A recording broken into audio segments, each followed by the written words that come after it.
Oi, gente. E aí, como vocês estão? Estão bem preparados para o capítulo 16, o credo do capitalismo? Espero que sim, pois eu tive que respirar muito, pensar muito, decidir sobre o que eu queria trazer para vocês desse capítulo, porque ele é outro daqueles capítulos difíceis de digerir, né? Assim como foi lá no capítulo da religião, e é engraçado porque ele traz lá, né, num dos trechos da religião, o capitalismo como uma doutrina.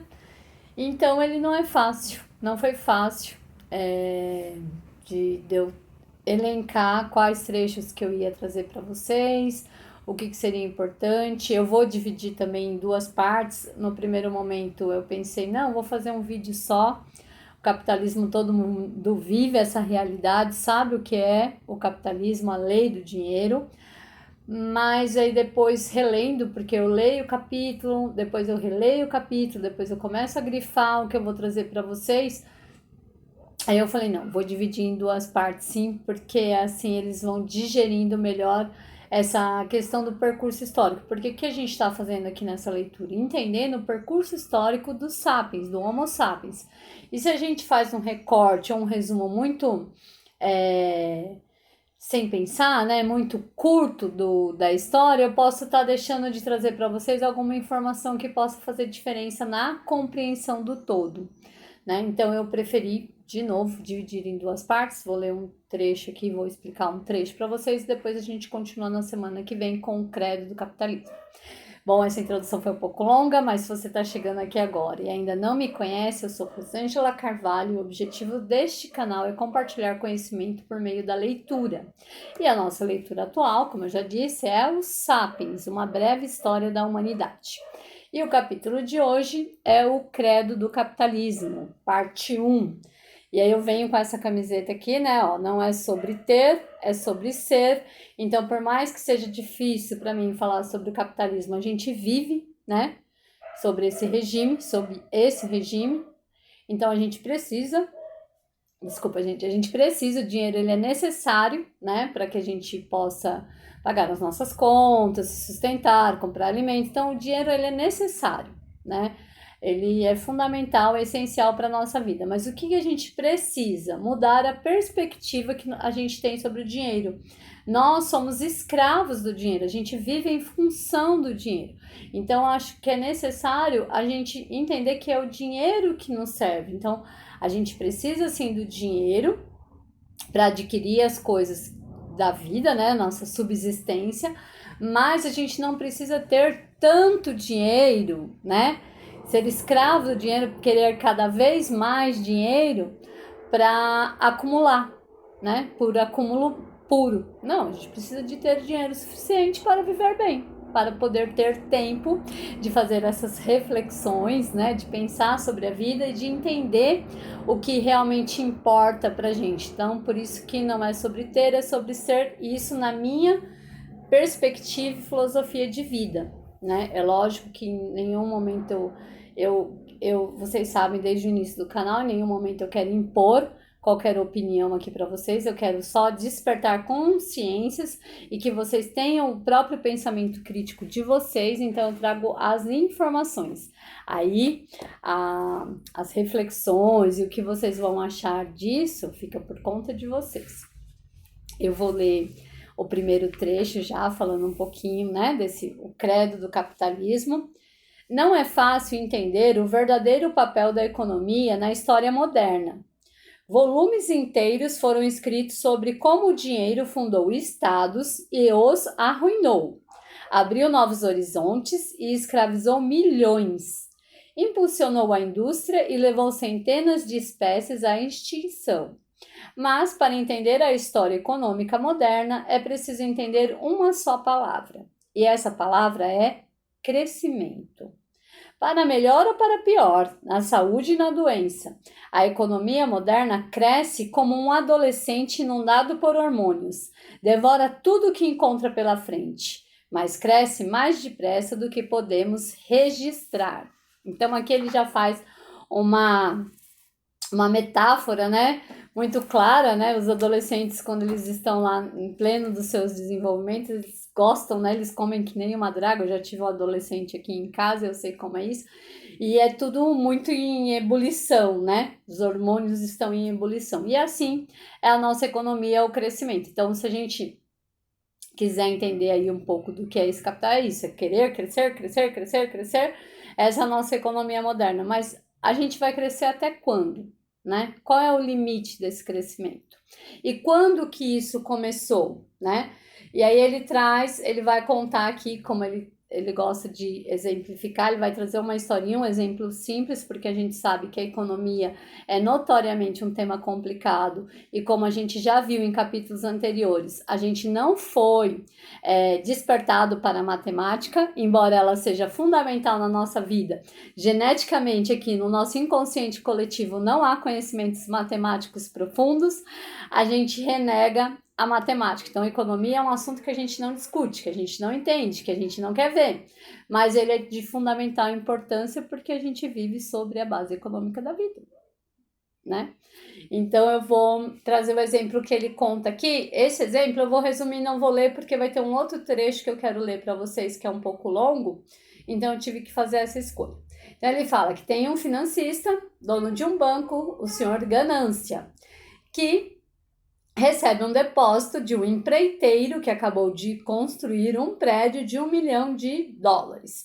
Então ele vai lá, deposita no seu banco esse $1 milhão. Aí tem a dona Dulce, que quer dona Dulce Massa, que quer abrir uma padaria. E aí ela vai até esse banco do senhor Ganância e pede um empréstimo de $1 milhão. E ela contrata esse mesmo empreiteiro, o senhor Arguto, que deposita esse dinheiro de volta na conta. Mas eu pergunto, o banco agora, ele tem 1 milhão ou ele tem 2 milhões? Não, gente, ele continua tendo 1 milhão. Lembra? Porque ele emprestou o dinheiro para a dona Dulce, mas ela ainda vai pagar esse dinheiro no futuro. Ela ainda não pagou esse dinheiro, então o banco ainda não tem os 2 milhões, mas ele tem 2 milhões na conta, né? Porque lembra que a conta não é, os números da conta não existem realmente em espécie? E aí o que acontece? O autor explica aqui que os bancos eles têm autoridade pela legislação, autorização pela legislação de emprestar até $10 para cada dólar depositado. Então, se todas as correntistas de determinado banco quisessem resgatar o seu dinheiro investido neste momento, os bancos provavelmente quebrariam, porque 90% do dinheiro que estão nos bancos não existe de forma real, não existe em moedas ou espécie, em cédulas. Então, isso é o crédito. E foi essa invenção do crédito, da confiança no futuro, de que no futuro eu vou conseguir pagar essa dívida, que começou a modificar a economia moderna, que começou a movimentar a economia moderna. Porque qual que era antes o dilema do empreendedor? Ele queria fazer, né, que nem a dona Dulce Massa, ela queria fazer a padaria dela, mas ela não tinha dinheiro. Se ela não tem dinheiro, ela não tem padaria. Se ela não tem padaria, ela não vende pão. Se ela não vende pão, ela não ganha dinheiro. E aí, se o banco empresta o dinheiro para ela, então ela vai fazer a padaria dela, ela vai vender o pão dela, ela vai pagar o empréstimo e ela vai gerar mais dinheiro, tanto para o banco quanto para ela, porque ela vai pagar esse dinheiro para o banco com juros. E a gente sabe que os juros no Brasil, principalmente, são juros abusivos, são juros extremamente altos, embora em outros países os juros não sejam tão altos e também para algumas empresas também os juros não sejam tão altos e o prazo seja bem mais longo. E foi essa a mudança que houve da economia pré-moderna para a economia moderna. O crédito já existia antes? Existia. Lembra que a escrita ela vai ser fundada lá no comecinho para registrar já as dívidas que existiam naquela época? Então já existia crédito, só que o crédito ele não era de longo prazo e ele tinha juros altos. Então as pessoas pegavam um pouquinho de dinheiro e pagavam muito caro por aquele pouquinho de dinheiro e tinha pouco tempo para restituir o dinheiro, porque até 1500 o pensamento humano era o quê? Limitado. Eles achavam que a riqueza era limitada e que não tinha como fazer esse bolo crescer. E aí, com o advento da ciência e do progresso, o homem começa a ter noção de que sim, que ele pode crescer e ele pode fazer esse bolo econômico crescer também.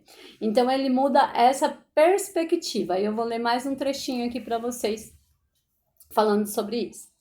A humanidade esteve presa nessa encruzilhada por milhares de anos. Em consequência, as economias permaneceram congeladas.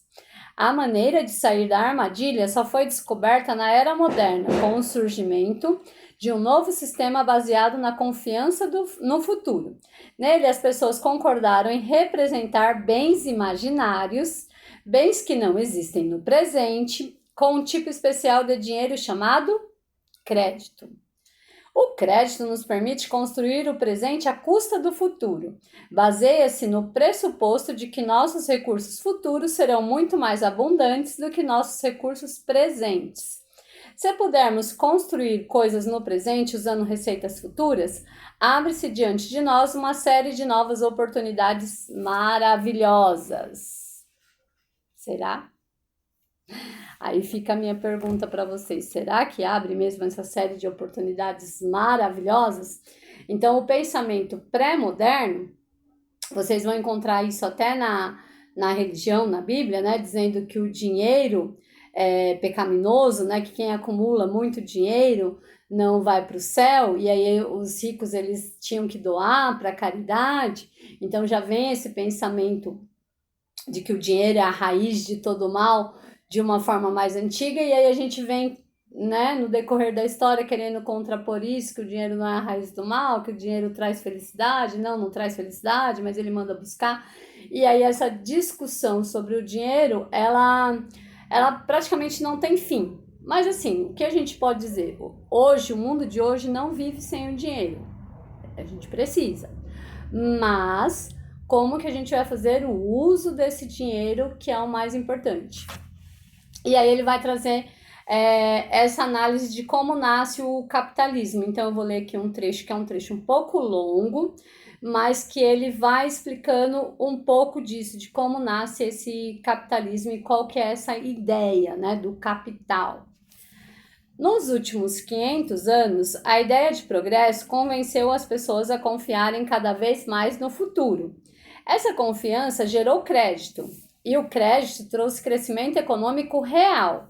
O crescimento fortaleceu a confiança no futuro e abriu caminho para ainda mais crédito. Não aconteceu da noite para o dia. A economia se comportou mais como uma montanha-russa do que como um balão. Mas no longo prazo, com os obstáculos nivelados, a direção era inequívoca. Hoje há tanto crédito no mundo que governos, corporações e indivíduos facilmente obtêm empréstimos grandes, de longo prazo e a juros baixos que excedem muitíssimo a sua receita atual. Então, a gente pode trazer um exemplo aqui muito fácil, né? O financiamento de um carro, de uma casa. Então, hoje em dia, a gente consegue, né, financiar um bem alto, que vai muito acima da nossa receita atual, por meio do crédito. Mas isso é realmente bom? Depende, né? Vai depender das suas condições. Se você não está arriscando para além do que é necessário. Então, eu ter um carro é uma necessidade? Eu ter uma casa é uma necessidade? É.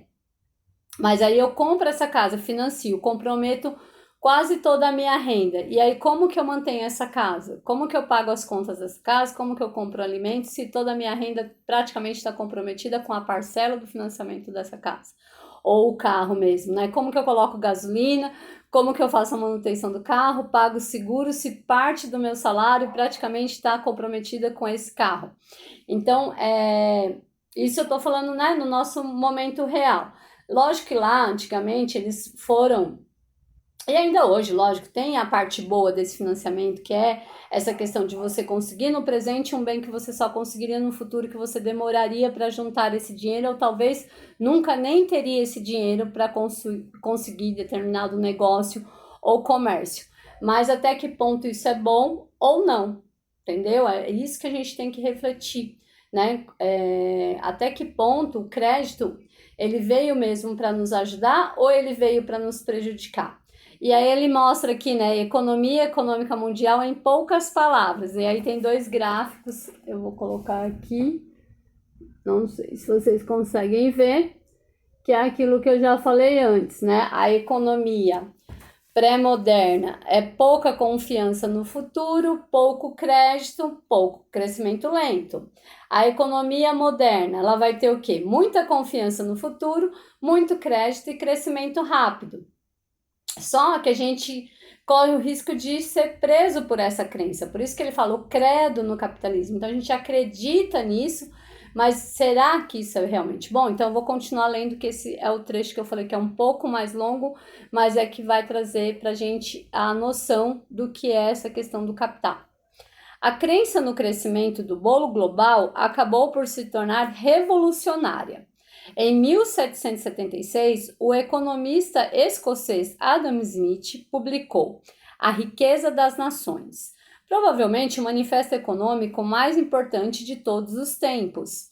No 8º capítulo de seu primeiro volume, Smith apresentou o seguinte argumento original: quando um proprietário de terras, um tecelão ou um sapateiro tem mais lucro do que precisa para manter a própria família, ele usa o excedente para empregar mais assistentes, a fim de aumentar o seu lucro. Quanto mais lucro tiver, mais assistentes podem empregar. Daí decorre um aumento no lucro dos empreendedores privados. Daí decorre que um aumento no lucro dos empreendedores privados é a base para o aumento na riqueza das prosperidades coletivas. Então, essa ideia lá de Adam Smith, 1776, é um argumento original. Para a gente, hoje em dia, isso pode parecer natural, né? Ele até faz essa ressalva, o autor aqui.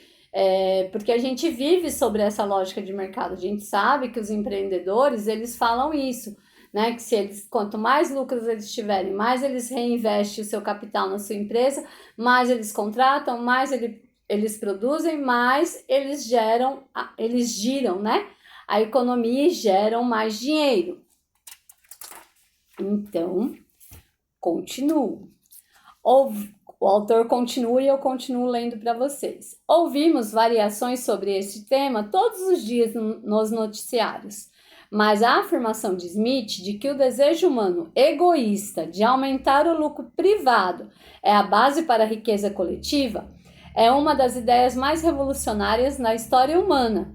Revolucionária não só de uma perspectiva econômica, como também de uma perspectiva moral e política. O que Smith afirma é, na verdade, que a ganância é algo bom e que ao ficar mais rico eu beneficio a todos e não só a mim mesmo. Então, egoísmo é altruísmo. Aí eu pergunto para vocês de novo, será? Né? Então a gente vê aí hoje em dia tantos milionários, bilionários que têm dinheiro aí que não estão sabendo o que fazer com o dinheiro, enquanto a gente tem uma grande parcela da população que ainda passa fome. A gente já falou isso em outros vídeos, até no outro livro anterior, Na Abundância, né, sobre a questão dos padrões globais, né, de pobreza e de educação e de saúde, de que eles vêm tentando modificar isso, mas que o acúmulo de riqueza e a desigualdade social ainda é um grande entrave nesse sentido, né? Eu estava aqui tentando digerir, a gente já vai encerrar esse primeiro trecho, né? Essa primeira parte do credo do capitalismo, e aí eu fiquei pensando assim, né? Porque eu fico tentando digerir esse conhecimento, tentando tornar esse conhecimento para vocês mais palatável, mas como que eu vou tornar uma coisa mais palatável se ela é intragável?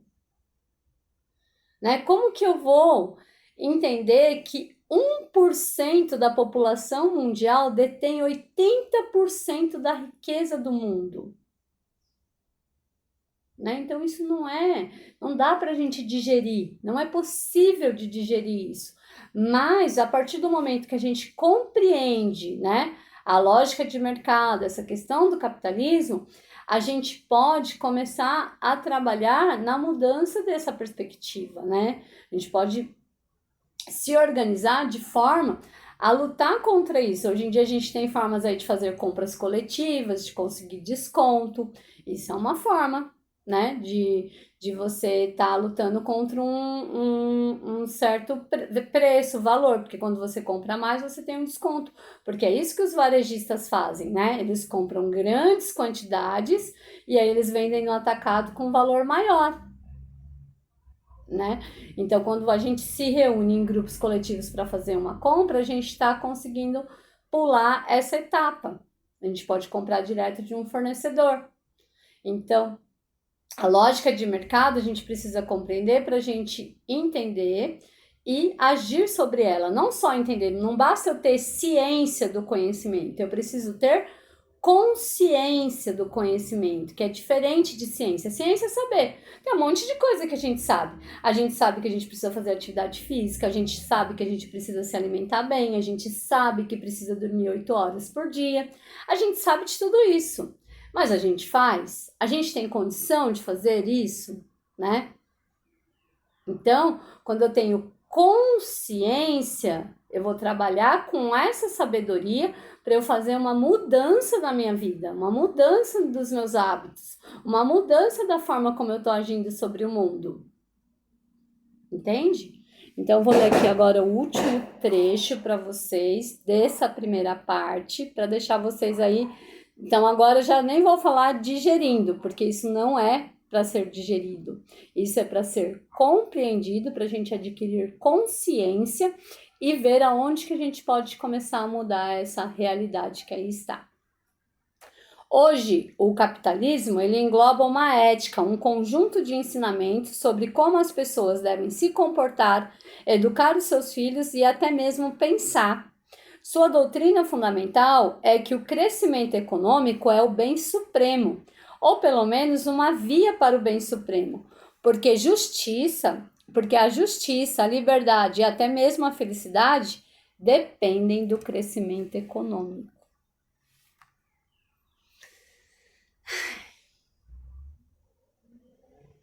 Eu vou deixar vocês pensando sobre isso, né? Porque a gente viveu aí nesse último ano, né, de pandemia. De repente você pode estar assistindo esse vídeo daqui a alguns anos e é bom saber o contexto aqui que a gente está vivendo. A gente ainda está, né, começando a sair da crise da pandemia do Covid 2019 e a gente vai vir aí por uma crise econômica ainda muito forte.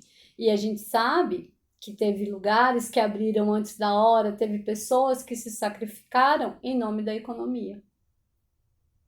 Né? Então a gente não precisa nem ir muito longe, é só fazer uma retrospectiva do nosso último ano, que essa última fala vai estar bem clara nisso. Né? O crescimento econômico ele prevalece sobre as vidas, sobre a felicidade do ser humano, sobre a sua saúde, sobre o seu bem-estar. Bom, eu fiquei, ficou até com as bochechas vermelhas, né? Porque quando uma coisa mexe comigo, vai subindo assim, uma gastura, ó. E essa questão do capitalismo e dessa questão do acúmulo de riqueza e a desigualdade social é uma coisa que mexe, né? Para quem tem um pouquinho de sensibilidade, para quem tem um pouquinho de empatia e pensa no outro, não tem como a gente passar ileso, né, sobre isso e falar, não, tá tudo bem, eu tô bem, tô conseguindo pagar as minhas contas, eu tô trabalhando, né, eu consegui voltar pro presencial, eu poderia falar para vocês que tá tudo bem, mas não tá, a gente tem um número ainda muito grande de gente passando fome no mundo, e não é por causa da pandemia, porque isso já existia antes. Uma notícia que me deixou bastante triste, agora já fazendo um parênteses aqui, essa semana, foi ouvir no rádio que a Organização Mundial de Saúde está prevendo prorrogar a pandemia até 2022, porque a gente tem o continente da África com apenas 5% de pessoas vacinadas. E por que lá na África só tem 5% de pessoas vacinadas? Né? E outros países mais ricos já estão aí com mais de 50%, 70%, 80% das pessoas vacinadas. Até o Brasil, que demorou, né, para começar a vacinar, já está com chegando, passando dos 50% das pessoas totalmente imunizadas. Eu fico muito triste quando eu ouço uma notícia dessa, porque embora haja muitas pessoas falando, não, porque a gente tem que olhar para a África e vão lá fazer ações comunitárias, mas esse problema não é resolvido, porque ele ainda não é tratado à raiz, né? A gente leva paliativos, a gente viu isso um pouco lá no livro da Abundância, e vai mais para frente tem um trecho aqui que vai falar da África também nesse mesmo capítulo. E é isso, gente. Eu vou deixar 2 vídeos aqui na descrição do canal para vocês. Um vídeo da Rita Von Hunt, mas num canal do YouTube que chama Sem Classe, que ela fala como chegamos até aqui, né? E um vídeo do Gregório do Vivier, Greg News, que é sobre o liberalismo, porque o capitalismo ele vai puxar o liberalismo. E aí eu vou falar para vocês, eu não entendo nada desses assuntos. Então eu fui lá assistir esses vídeos, eles têm mais conhecimento, eles têm lado, porque todo mundo tem um lado, né? Ninguém tá aí totalmente em cima do muro, tudo tem um lado, mas é importante a gente ver como eles trazem essas informações. Então, mesmo que você tenha algum tipo de preconceito, lembra do que eu falo sempre aqui, não tenha preconceitos. Assista, reflita, pense e tire suas próprias conclusões, tá bom? Um beijo e até a semana que vem.